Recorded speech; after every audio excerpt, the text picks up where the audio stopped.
L'Australien Cadel Evans a remporté la 7e étape du Giro, disputée sur 220 km entre Carrara et Montalcino sous une pluie battante. Dans ces conditions extrêmement difficiles, deux hommes ont tenté leur chance, Rick Flens et Niki Sørensen. Les échappés compteront jusqu'à 6 minutes 20 d'avance à 70 km de l'arrivée. Mais derrière, emmené par la Liquigas et le maillot rose Vincenzo Nibali, le peloton pousse pour réduire l'écart. À 48 km de la ligne, il n'est plus que d'1 minute 10. Une nouvelle attaque est provoquée par Dario David Cioni au moment où Vinokourov décide d'enlever son maillot détrempé.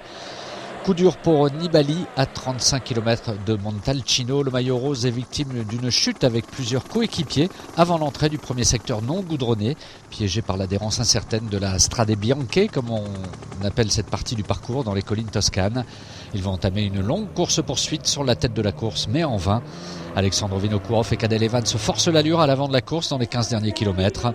Dans la dernière ligne droite, ils sont encore 4 à se battre pour la victoire.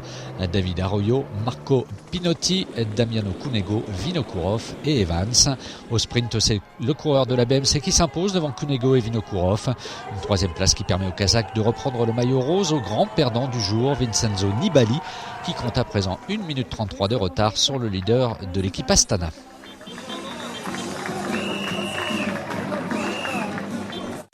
Et Evans est à 1 minute 12 du leader David Millar, 3e à 1,29. Ce dimanche, le Giro arrivera en altitude à Terminilio au terme d'une étape de 189 km.